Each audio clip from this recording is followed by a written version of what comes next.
There is a duck that eliminates flies. It does not repel them. It eliminates them.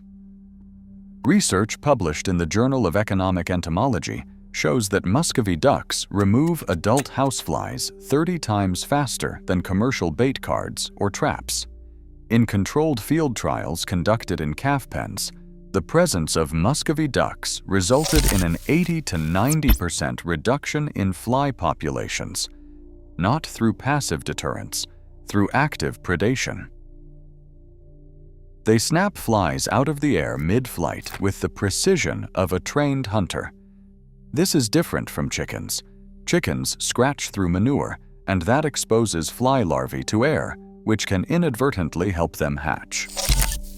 Muscovies hunt the adult insects directly. They interrupt the reproductive cycle at the source. In the early 20th century, this was standard practice. USDA agricultural extension bulletins documented Muscovy ducks for sanitation purposes on poultry farms and dairies. They were infrastructure, not a novelty. Today, they are absent from contemporary organic farming guides, from livestock management curricula, and from integrated pest management protocols recommended by extension services. The fly control efficacy is measurably superior to chemicals. Meat production is a byproduct. Yet the practice is extinct from mainstream agriculture. The duck that eliminated flies for free disappeared when fly control became a product. Cairina moschata is native to Central and South America. Indigenous cultures domesticated it before European contact, including the Aztec, the Moche of Peru, and the Muisca of Colombia. These birds were integrated. Livestock, not wild birds kept as curiosities. Spanish conquistadors encountered domesticated Muscovies in the 1500s. They brought them back to Europe via slave trade routes. The name likely derives either from musk duck, referring to the musky oil scent the drakes produce, or from the Muisca people who bred them. Biologically, they are not true ducks in the way mallards are. They belong to a different subfamily, with claws on their feet for roosting in trees. They hiss instead of quacking. Their faces are covered in caruncles, red, warty protuberances of bare skin. Concentrated animal feeding operations specialized in a single species, beef, dairy, or pork. There was no infrastructure for integrating poultry into these systems, no knowledge base, no economic incentive. In the 1970s, the Environmental Protection Agency created a pesticide registration framework, a regulatory pathway for approving chemical products. There was no equivalent pathway for registering biological control animals. Land-grant university extension services shifted their recommendations. Funding came from agribusiness partnerships. Biological control was mentioned rarely, usually as a supplement to chemical programs. Muscovies reproduce freely. A breeding trio becomes a flock, so no annual purchase is required. Fly spray companies need recurring sales. Biological control eliminates that dependency.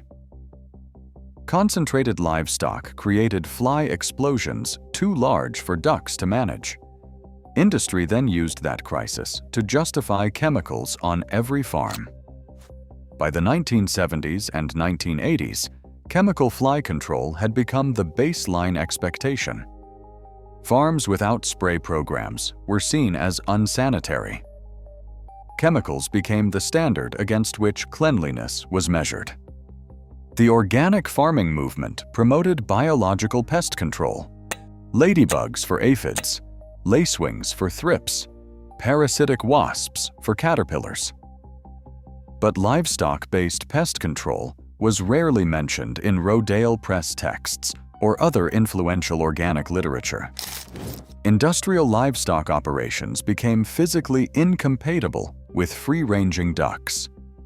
Biosecurity protocols prohibited outside animals. Mechanized manure removal systems left no space for birds moving across the floor. In the 2000s and the 2010s, backyard chickens became popular. The movement framed Muscovies as too large, too messy, and not beginner-friendly. The aesthetic favored small, colorful breeds. Some municipalities classified Muscovies as waterfowl and required ponds. That classification is incorrect. Muscovies are perching ducks that roost in trees.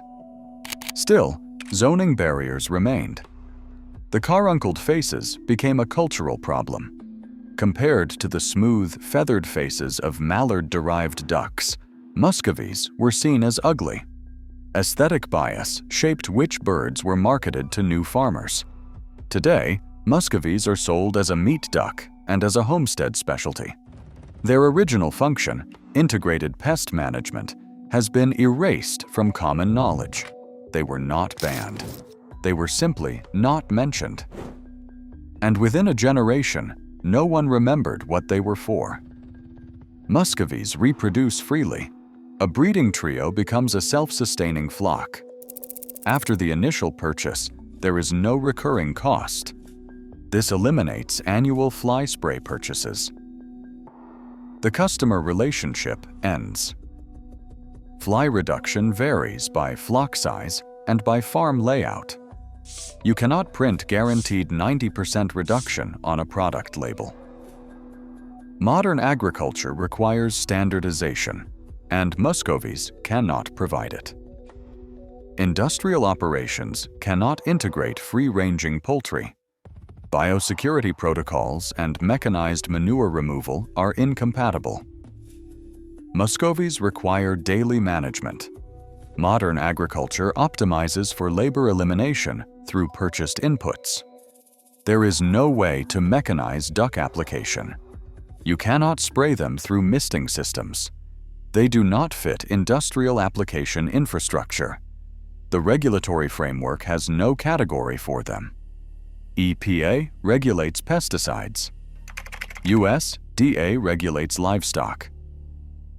Biological pest control animals fall into a classification gap.